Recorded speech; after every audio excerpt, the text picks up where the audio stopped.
Hey everybody, welcome to another patron special. We're revisiting an old TNG episode. So if you're listening to the podcast the first time through and you wonder why the audio sounds better and we seem to know what we're talking about a little bit more comfortably, it's because we're redoing this because the patrons have funded a TNG revisit. We're like 5 years after we did this originally. I think I only did Data's Day originally. It was a standalone episode, so it was probably 10 minutes long. Not a great analysis. But now we're back with Clay. Clay, how are you? And we're going to talk about Data's Day. I'm good. You can also tell how many cigarettes I've smoked since that as well. Clay's, to get through the remainder of Star Trek Picard and Star Trek Discovery, Clay picked up a 3-pack-a-day habit, unfortunately. But here we are. Not immortal. Very taxing on my income. It's, yeah, I guess there's going to be some kind of joke there about some kind of pro-cigarette industry about being taxed literally or something, but I'll avoid it. Let's get into Data's Day. We're going to play some music. Accessing library computer data. And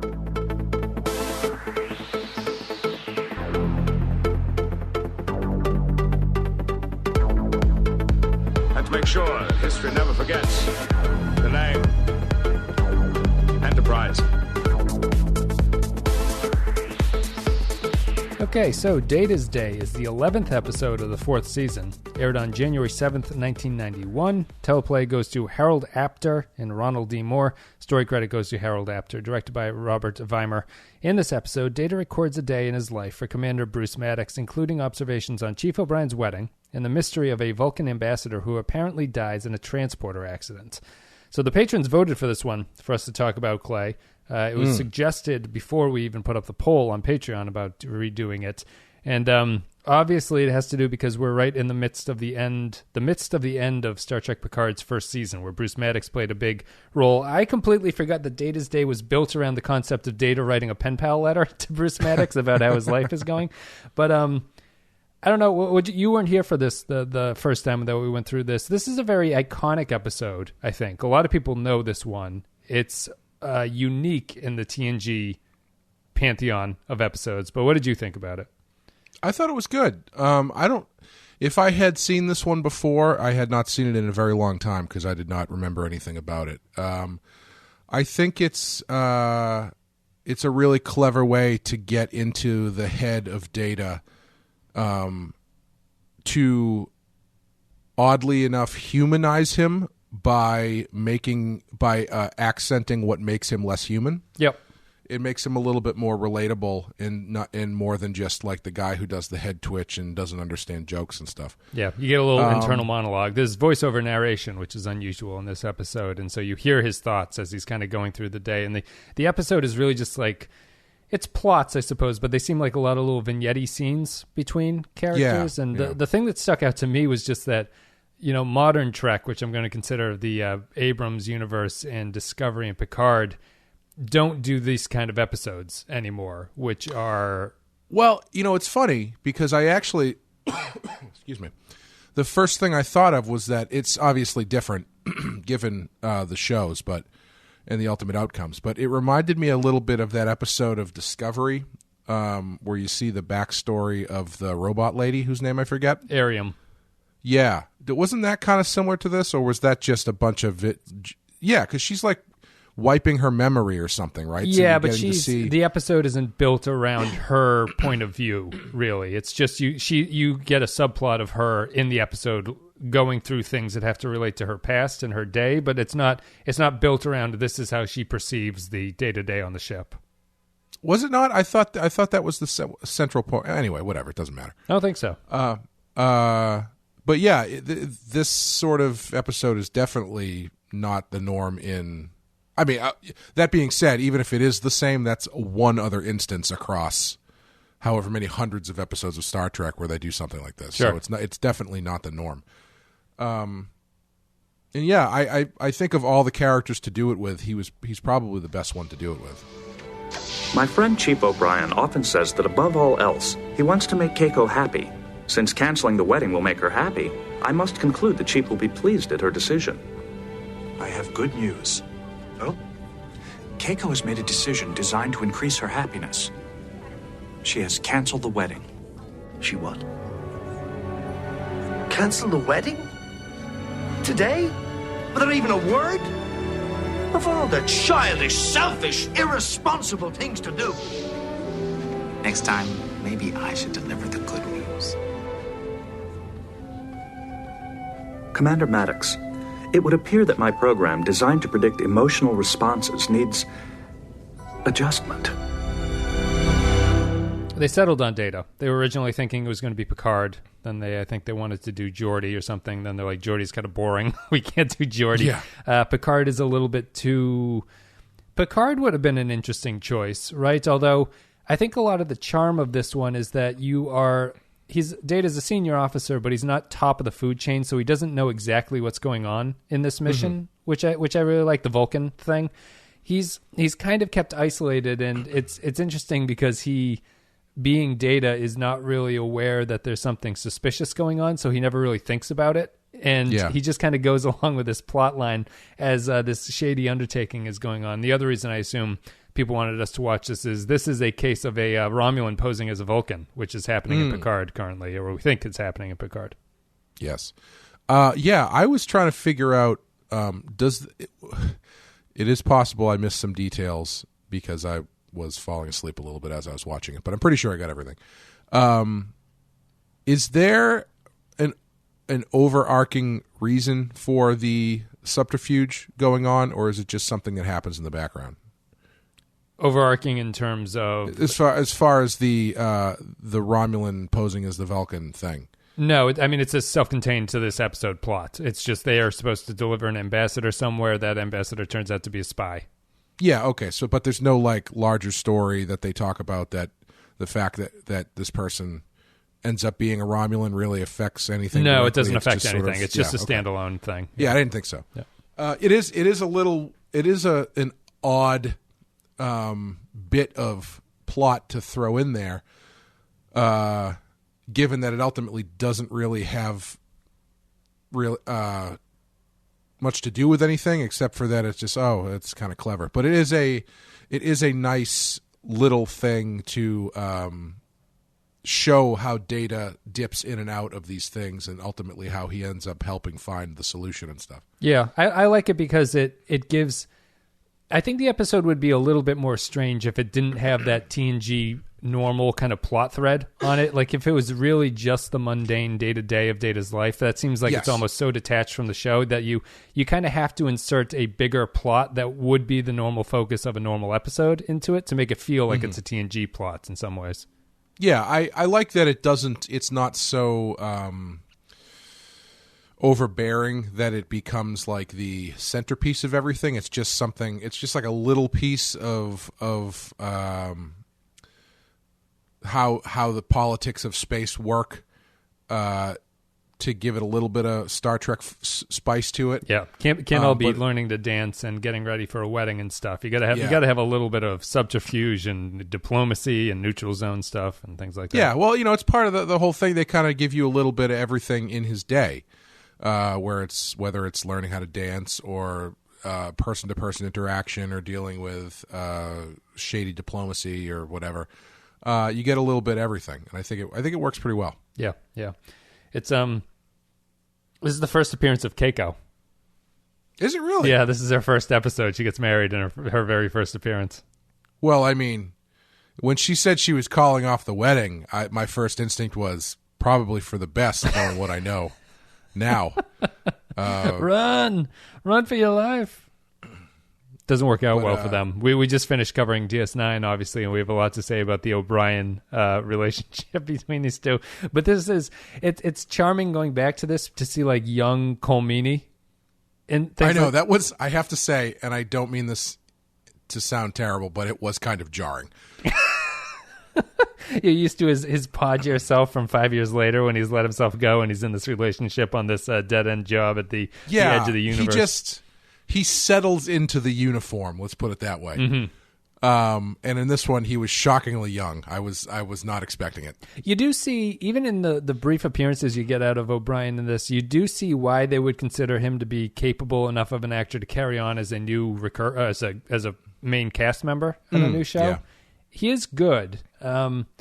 We had problems with the O'Brien character in our DS9 coverage, but mostly as the character and not Colmini's acting or anything like that. But he is especially in the terms of TNG, where you don't get a lot of great recurring characters on it. He's very solid in that role.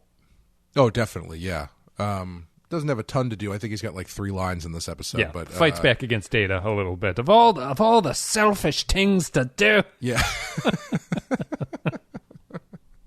He's very good, very good.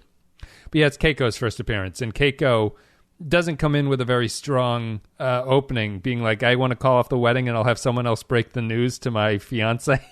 Yeah, I'm really shocked to hear that, because it seems very strange to introduce her through this specific plot. Yeah, I mean, I guess if you're writing your script and you're like, oh, what if he has to be the intermediary for a wedding? Well, who would get married? I don't know, probably like O'Brien. Yeah. Who's he going to get married to? I don't know. The Asian woman named botanist. Keiko. Yeah. This episode actually introduced not just Keiko, but the botanical garden thing where she works is a new set. That replicator set where they replicate gifts apparently is a new set. There were a lot of things built for this episode. Scene. I loved the Worf and Data at the replicator. It's a great scene. It's really good. Yeah, it's really. Worf's like, humans give each other these things. It's a very good line. I have more experience at human weddings. There's dancing and lots of talking. It's a nice scene because it actually does make very prominent the fact that Data and Worf are pretty similar as characters to each other. How they are both fish out of water in this new situation. But even just because of how bizarre Worf views Data, they never really connect on any kind of level. Like Worf doesn't really connect with Data in any way, even though they are very similar to each other. Worf has never espoused any anti-synth views, has he? No, not that I'm aware of. He respects his strength. I know Pulaski was pretty down on Data. Yes. Yeah, I'm surprised. I'm surprised, but also happy that they didn't evolve that trait into Worf. Yeah, I think that TNG does do a lot of one-on-one kind of character stuff, but I'm like the dancing scene here kind of sticks out to me because maybe this is just bad memory at this point, but it never felt like Crusher and Data really talked to each other all that much. That might be a byproduct of Crusher never really talked to anybody all that much because of how secondary of a character was, too. But that scene's really good. I like the learning to dance scene. I think that Spiner gets to do... This episode works for me because it's good Data comedy, I think. Yeah. It's not Generations like Mr. Tricorder stuff, which is intentionally over the top, but I think Spiner plays it up even way too much in those scenes. Here, I really like the joke of like when she tells him to smile and then they're spinning around dancing and the camera shows him and his smile is like terrifyingly horrific, which is, it's very funny, but that's good Data stuff, I think. Yeah. Have you seen that deleted scene? I probably brought this up before. The deleted scene from Terminator 2 where he tries to learn how to smile. I think you brought it up before. I'm not sure I've ever seen it. It's very similar. You can find it on YouTube. Yeah, just he gives like a creep because a little bit of that scene is in Terminator, isn't it? Where he's teaching him to smile. That scene is not. There might be like a callback to it later that it doesn't make sense in context because they cut the first half of it. But it's like, they go inside his head and you see his Terminator thing, like doing the graphic analysis of how the smile functions, muscles and stuff, and then he does it, and it's obviously terrifying. I think what's fun about that scene is the best Data comedy tends to not come from Data himself, but from how what he says and does affects other people. Mm-hmm. And in that scene, it's very much Crusher being kind of annoyed that all he has to do is just watch her dance and he can pick it up. Her lifetime of work is undone by this android who just has to watch her feet. Which is probably why she changes her hair 3 times in this episode, which I found very jarring as well. Yeah. Not one to be penned in, Beverly Crusher. The dancing scene is good. The thing that I love about that whole thing is like it's Crusher's like secret shame that she knows how to dance. She pulls him aside. I'll never go back to being the dancing doctor. Not again. Yeah, I want to know. Has they ever done a prequel comic about that? I'd love to know what the story behind that is. She just did it to pay her way through med school. That's all. Oh boy. There's nothing. There's nothing wrong with that. I like the scene. I think Data's comedy in it is pretty good. It has the usual tropey Data stuff about like not understanding idioms and being like, I do think that the the comedy of Data being like, well, logically, O'Brien wants Keiko to be happy. And if Keiko is not in the wedding, that makes her happy. So therefore, logically, Chief O'Brien should be happy when I tell her that she doesn't want to get married to him anymore. Yes, yeah. I think that really is good Data stuff, and it's not the sort of like misunderstanding what a word means or sort of, something else that's kind of silly or unimpactful. It shows the inherent flaw in precisely logic-based thinking. Yeah, yep. Yeah, it does. And he even has a line where he when he's sharing the elevator, the turbo lift with the Vulcan ambassador, he says he respects the Vulcans or whatever, but he thinks that they're too severe or something is his takeaway on them. Yeah, what does he say? He's like, since Vulcans cannot lie, I have to take everything she says as a fact, but I also come away with a sense of uneasiness or something like that. Yes, I wish that I had a gut instinct that I could verify myself against, yeah. Yeah. What's funny is that computer logic that he uses regarding Keiko is a smaller, funnier version of the way that they always explain how AI ends up destroying the planet. Right. Where it's like, the artificial intelligence determined that if there are no humans around to destroy each other, then they can't do that, so they decide to kill all the humans or whatever. Yes. It's the best way to cure cancer is to kill the things that would get cancer, and therefore you stop cancer. Yeah, yeah. He's good in this, and I do really like the fact that I do think it's good that because Data trusts the Vulcans implicitly, and he is not one to sort of. They mentioned a few times that he's like thinking about what's going on, mostly because the script wants to clue you into the fact that something's up with that plot line. Data isn't distracted by stuff like that. When she calls him in and is like, "Tell me the weakness of this ship," and he's like, "Why do you want to know about the weakness of this ship?" And she says, "Never mind, it was a test." Yeah, wearing that sweet hat. Do you think that's what the Deep Blue Sea song was about when he says, "Deepest bluest, my head is like a shark's fin"? Commodore O should start wearing the elf hat with the ears cut out so that they can you can tell who they are and stuff like that. They're great swimmers. Yeah, very aerodynamic, or whatever the water dynamic word would be. Hydro capable. Why'd you think people wanted us to rewatch this one? What stuck out? What do you think? Do you think this one deserves to be kind of the iconic TNG episode that's frequently mentioned, and is the gif of Crusher and Data dancing is very famous. The idea of this episode is very famous and sort of brought up as like an example of TNG doing something unique with its scripting. Did anything stick out to you?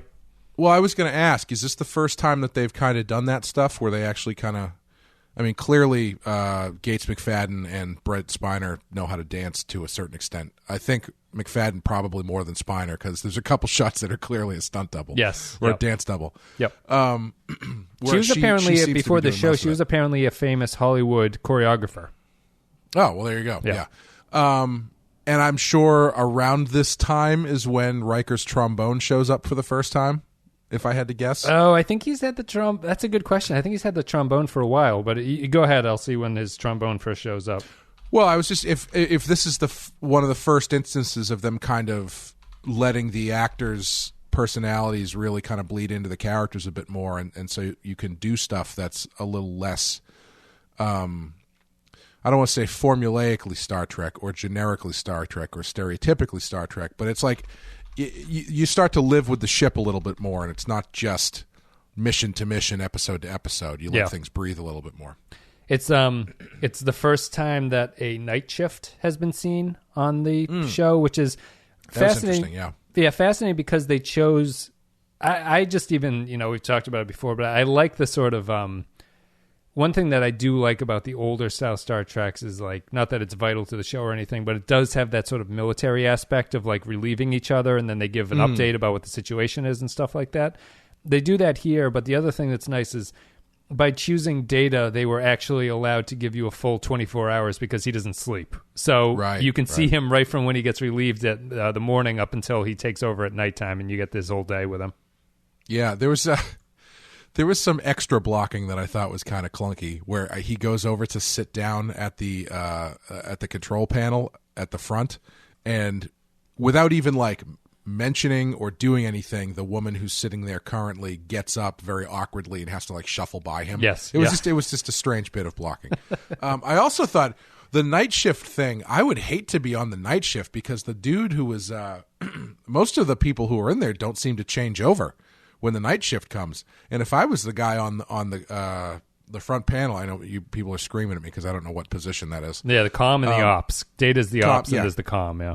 Yeah, so if I was on comm and all of a sudden it switched to night shift and the lights go down like you're on a red-eye plane flight, I would fall asleep instantly.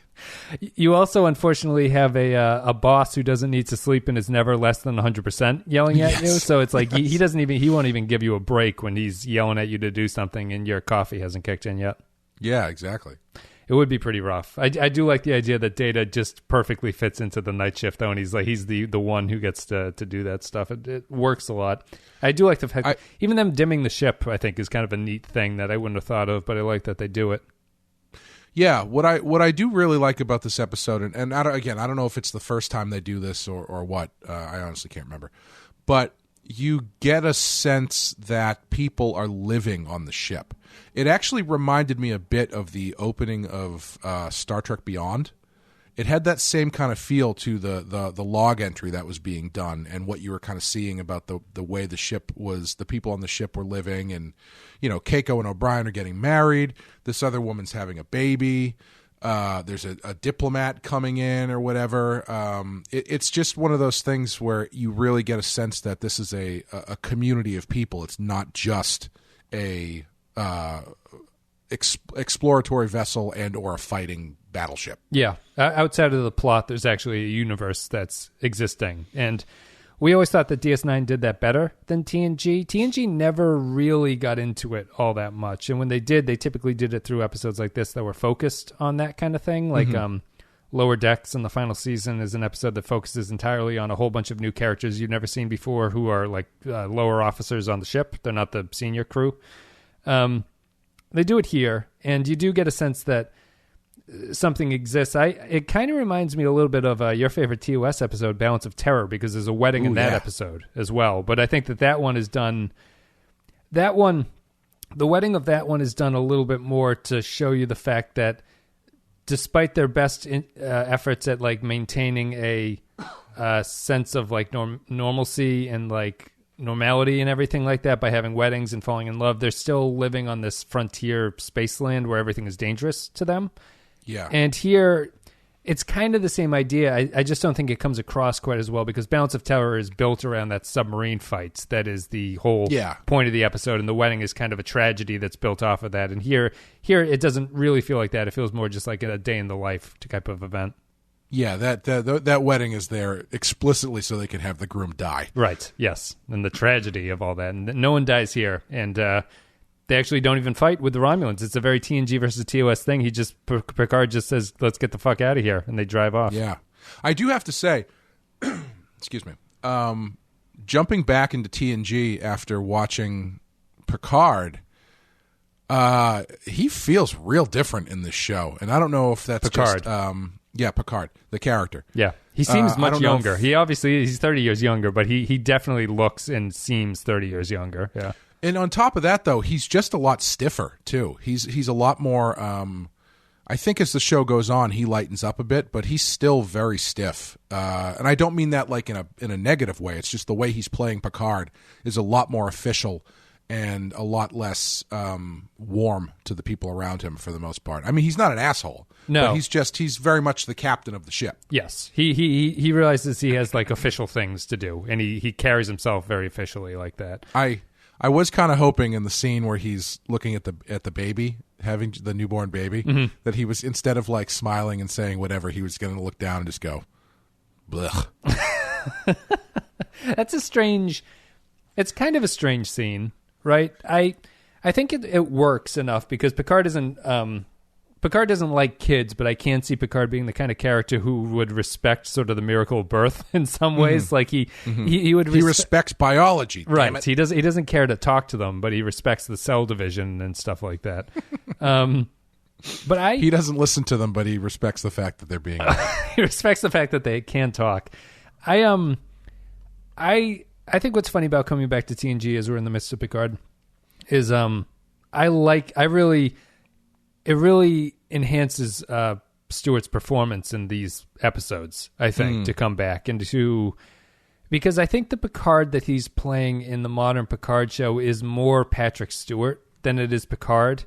Yeah, I think so. And he's definitely playing a character here, and it comes across in the performance and how he views this sort of like military commander, Starfleet military, whatever, as how he would actually go about his day. And while I don't think it's bad that they moved in Picard to a different way of being, I still wish he carried himself a little bit more similarly to how he does it here. In that, it was more like you were seeing cracks in his personality as opposed to his personality is totally different 30 years in the future. Or I would also have liked it if you got more of a, not to turn this into a Picard review, but if you got to see more of this stuff, this kind of Picard, as he gets more back into spacefaring, right? Which he becomes the captain again. Yeah, which we haven't really ever gotten. He still just kind of seems like he's along for the ride for the most part. Yeah, in that show. But yeah, he's definitely cutting a clear character here, and it's funny hearing the stories about what he was like on set in the early years. I can see that stuff. Like, I can see that everybody else. You mean the pain in the ass personality? Yeah, they're really taking it incredibly seriously. And you're the lead of a show. You have to do that stuff. Someone has to kind of set the bar. But I can feel that Riker and Frakes and Spiner and McFadden and LaForge, all what the fuck's his name? LeVar Burton. Burton, and even Michael Dorn. It seems like they're having a lot more fun with their characters than Patrick Stewart is at this point. It's true, yeah. I think that Stewart's attitude in those days, which was very theater based and just get the job done kind of thing, as opposed to goofing around, informs the Picard character in a good way. I think he's in some ways it's very methody of what he was doing, except I don't think he was doing it as a method thing. He was just personally I need to get the job done, and then we can get the fuck out of here. And the more you laugh while we're trying to film this, the more longer it's going to take. Yeah. He's he's a smaller role in this. I think he carries himself very authoritatively, I guess, would be something that I'm really picking up on these rewatches of Picard. He's very in some ways, he's more authoritarian than Kirk is, which is kind of interesting, which maybe fits their sort of cultural understanding and stuff. But I never really considered Kirk to be an authoritarian. No, well, Kirk is... I would probably, and this is not an original thought, but Riker is much more like Kirk, which is that he's fun-loving, but when the shit starts to go down, he can immediately switch into a serious point of view and a serious tone of voice and stuff like that. Kirk is the kind of guy who, if you're playing cards with him, he's going to be joking with you, but he's going to be holding the ace that you don't realize he has the entire time until he hits you with it. Yeah. Picard is the one that has a stone-cold poker face and then just beats you because he played cards better. It's a good analogy, yeah. And that's probably why I thought that Picard is probably a less interesting character than Kirk is, because Kirk has that sort of latitude to go both ways. But it's just Stewart's performance is just really good as this character in these shows. And every time the camera cuts to him and he's saying some nonsense about a neutral zone or a gas planet or something, you really feel that this character believes all this shit is going on. That's the most important thing, man. That's what I learned from wrestling, is the most important thing is that you believe whatever the crap that you're saying is, no matter how ridiculous it is. If you go back and you watch older wrestling, the glory days of wrestling in the 80s and the 70s and 80s, you listen to someone like the Ultimate Warrior cut a promo. He is saying absolute nonsense, but it is the most captivating nonsense you will ever hear in your entire life because he believes it 100%. Yeah. Yep. No, that's what it is. That's how you pass sci-fi. That's how you pass any of this sort of movie stuff, wrestling. And you can tell, too. You can tell in these shows when they don't believe it. Yes. Because, you can tell the people who are just trying to memorize the silly stuff and just say it and get it out. And you can tell the people who are oh, they have a working knowledge of the neutral zone. That's amazing. Right. Yeah. Yeah, it's... It's the difference between just sort of like thinking that you have to get the words right. It's almost a discovery writing problem. It's less about the words and more about like what the words are supposed to mean for this person. Right. And even when they're writing the scripts, a lot of the placeholder until the technical consultants came in would just be like they would write the tech in it. Instead of writing like whatever words they wanted, they would have consultants come in and fill in the science for them. But it is just that kind of thing of getting the point across without getting the words exactly right. Yeah, because that's the point. That's what the important thing, right? Is the feeling and the emotion of the scene. Mm-hmm. It's less that you've got the right oscillator keyed into the transistor that you reverse the polarity of. It's more about how you are presenting that than it is exactly what you're saying. Yeah. Anything else about this one? It's Data. It's a pretty good Data episode. Do you say this is a better Data episode or a better episode? I think it's a good Data episode, not only because you get a good look into his inner workings, but I also really like the letter writing to Bruce Maddox thing. Yeah, it's clever. I hadn't really thought about it as I was watching. I just like, oh, that's an interesting way to do this. But as I was thinking about it, it's like that, man, in another instance of them understanding the character pretty well, it's not like Data holds any ill will towards Bruce Maddox. In fact, he's actively trying to help him in his research. Yeah. Yep. By sending him these updates. I mean, who knows? On the Bruce Maddox side, I don't know if you've ever been the recipient of like a long-winded email from a family member who lives abroad by themselves or something. But it's like, every month you get a very long email about all the different bars they went to or something, and you're like, okay, yeah, great, cool. Yeah. Hopefully Bruce Maddox is more interested than that. Yeah, it's it's not Uncle Ted Kaczynski in his cabin sending you his treatise on the technology or anything. I can't wait to hear what you really think about the governing board at MIT, Uncle Ted. No, I like the. It's a nice callback. It is a good characterization of Data that he doesn't hold a grudge and is like this guy who tried to have my head cut off. I will actually help him with his research because research is good. Is Data's point of view. Yeah, and yeah, I think that I think it's a better Data episode than it is an episode. I think. I kind of like if it was not Data in this role and you put any of the other characters, I don't think it's nearly as interesting. You'd really have to.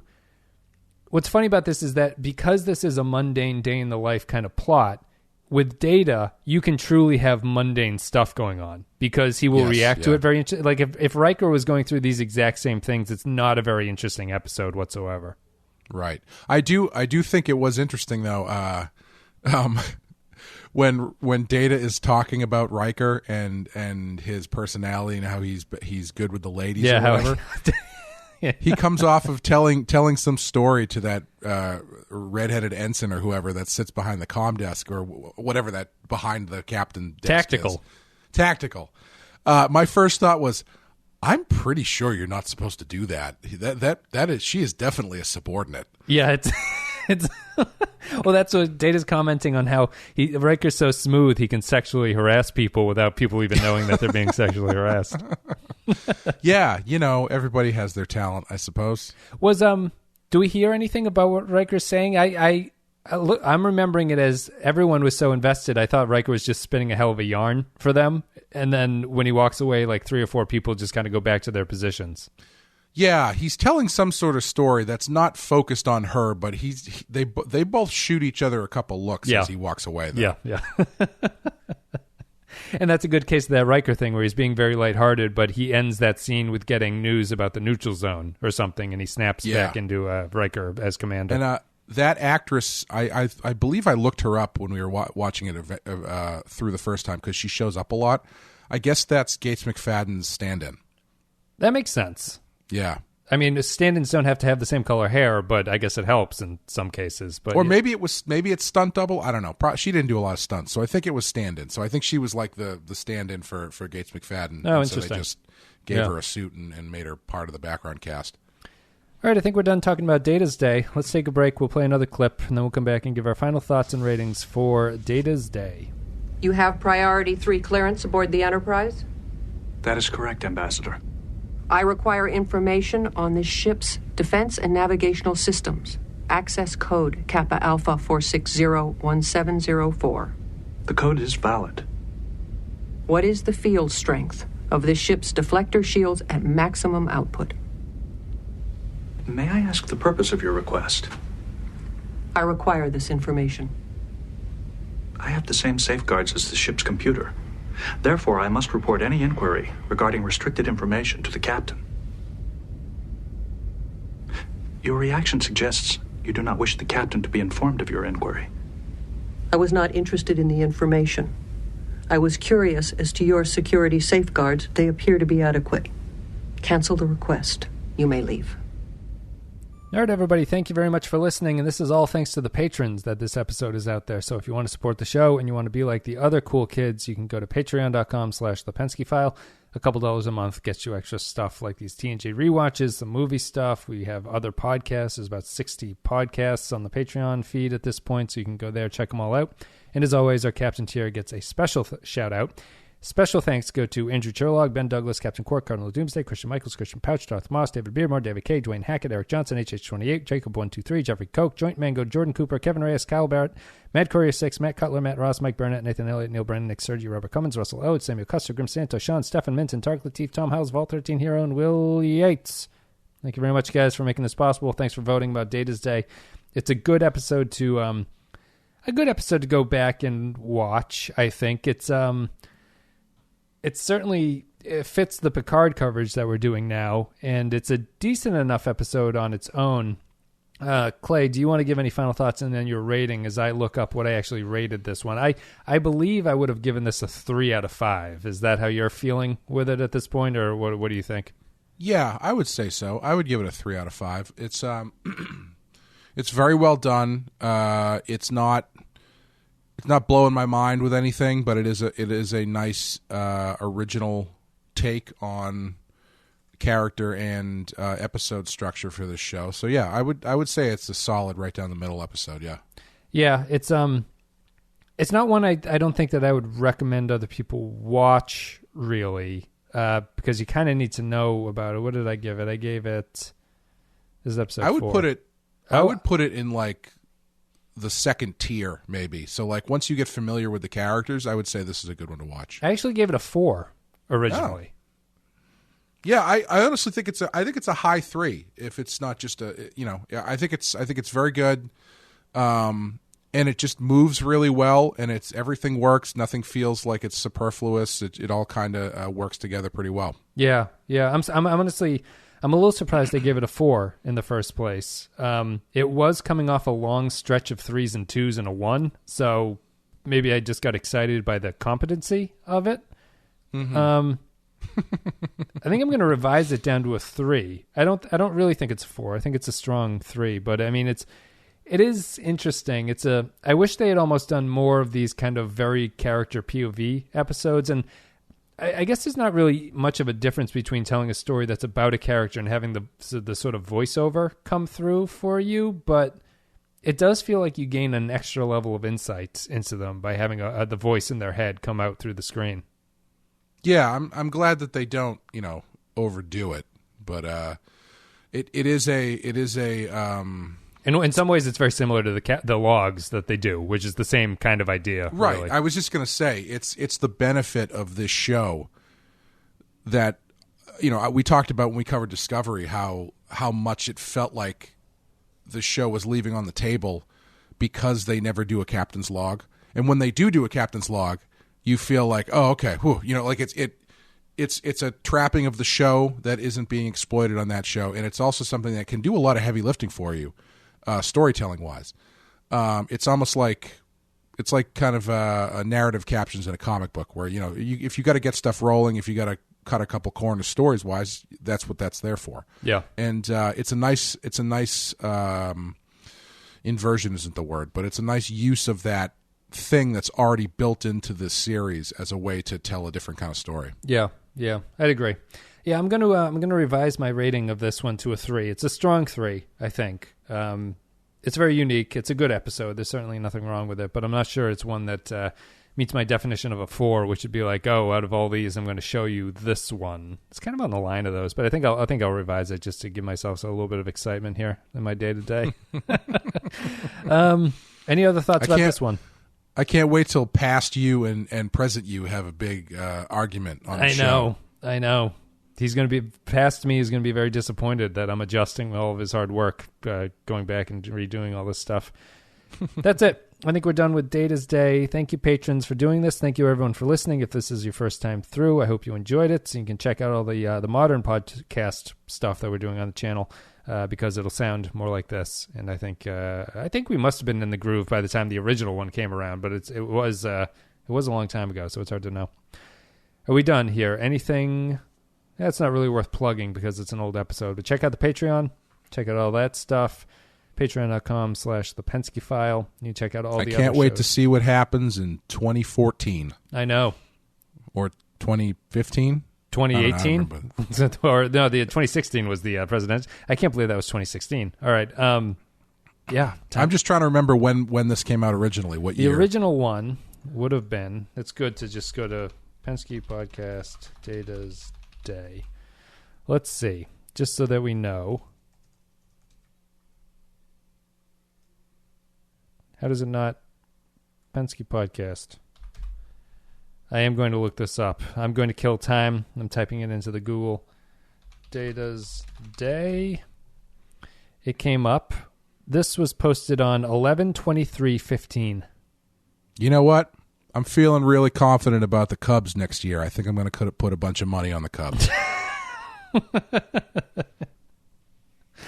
11/23/15. Almost 5 years ago. So, however our opinions change, let us know what you thought about the episode, all that stuff. Thank you for listening, guys. Check out the latest episodes at thepenskypodcast.com. Thepenskypodcast.com. Thank you very much. Clay, thanks for coming back to talk about Data's Day. Yeah, thanks for having me. And it's been a while since we've had to say that. So, thank you very much, guys, for listening. We'll see you next time.